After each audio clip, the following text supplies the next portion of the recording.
आइए सुनते हैं आज की कहानी। मैं कबाड़ नहीं हूं। पत्नी के अंतिम संस्कार व 13वीं के बाद रिटायर्ड पोस्टमैन मनोहर गांव छोड़कर मुंबई में अपने पुत्र सुनील के बड़े से मकान में आए हुए हैं। सुनील बहुत मनोहार के बाद यहां ला पाया है। हालांकि वह पहले भी कई बार कोशिश कर चुका था, किंतु अम्मा ही बाबूजी को यह कहकर रोक देती थी कि कहां वहां बेटे बहू की जिंदगी में दखल देने चलेंगे। यही ठीक है, सारी जिंदगी यही गुजरी है और जो थोड़ी सी बची है उसे भी यही रहकर काट लेंगे, ठीक है ना। बस ये सुनकर बाबूजी की इच्छा मर जाती, पर इस बार कोई साक्षात अवरोध नहीं था और पत्नी की स्मृतियों में बेटे के स्नेह से अधिक ताकत नहीं थी। इसलिए मनोहर मुंबई आ ही गए हैं। सुनील एक बड़ी कंस्ट्रक्शन कंपनी में इंजीनियर है। उसने आलीशान घर व गाड़ी ले रखी है। घर में घुसते ही मनोहर अचानक रुक गए। गुदगुदी भरे मैट पर पैर रखे ही नहीं जा रहे हैं उनके। दरवाजे पर उन्हें रुका हुआ देखकर सुनील बोला, आइए बाबूजी, अंदर आइए। बेटा, मेरे गंदे पैरों से ये कालीन गंदी तो नहीं हो जाएगी? अरे बाबूजी, आप उसकी चिंता ना करें। आइए, यहां सोफे पर बैठ जाइए। सहमे हुए कदमों में चलते हुए मनोहर जैसे ही सोफे पर बैठे तो उनकी चीख निकल गई, अरे रे, मर गया रे।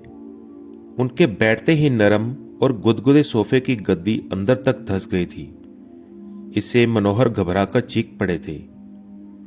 चाय पीने के बाद सुनील ने मनोहर से कहा कि बाबूजी, आइए, आपको घर दिखा दूं अपना। जरूर बेटा, चलो। बाबूजी, यह है लॉबी जहां हम लोग चाय पी रहे थे।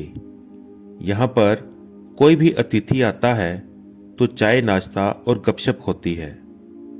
यह डाइनिंग हॉल है, यहां पर हम लोग खाना खाते हैं।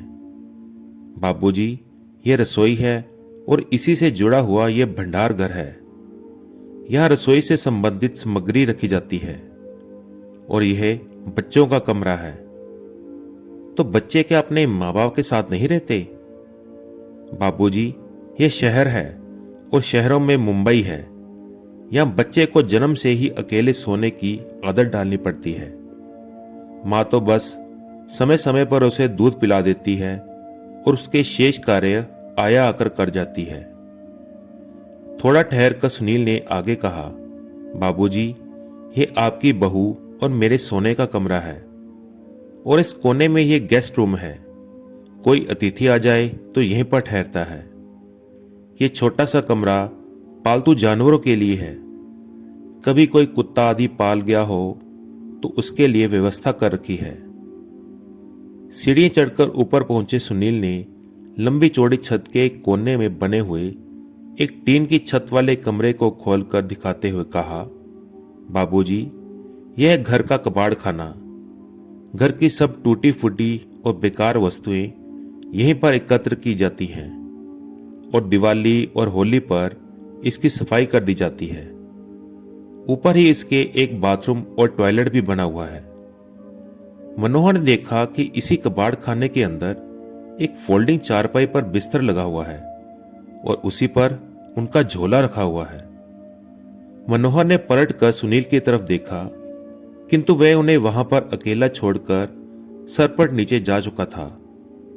मनोहर उस चारपाई पर बैठकर सोचने लगा कि कैसा यह घर है जहां पाले जाने वाले जानवरों के लिए अलग कमरे का विधान कर लिया जाता है, किंतु बूढ़े माँ बाप के लिए नहीं।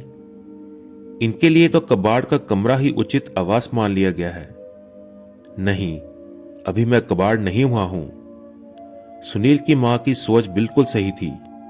मुझे यहां नहीं आना चाहिए था। अगली सुबह जब सुनील मनोहर के लिए चाय लेकर ऊपर गया तो कमरे को खाली पाया। बाबूजी का झोला भी नहीं था वहां पर। उसने टॉयलेट व बाथरूम भी देख लिए, किंतु बाबूजी वहां पर नहीं थे। वह झट से उतरकर नीचे आया तो देखा कि मेन गेट खुला हुआ है उधर मनोहर टिकट लेकर गांव वापसी के लिए सवेरे वाली गाड़ी में बैठ चुके थे। उन्होंने कुर्ते की जेब में हाथ डालकर देखा कि उनके अपने घर की चाबी मौजूद थी। उन्होंने उसे कस कर मुट्ठी में पकड़ लिया। चलती हुई गाड़ी में उनके चेहरे को छू रही हवा उनके उस निर्णय को और मजबूत बना रही थी और घर पहुंचकर उन्होंने चैन की सांस ली।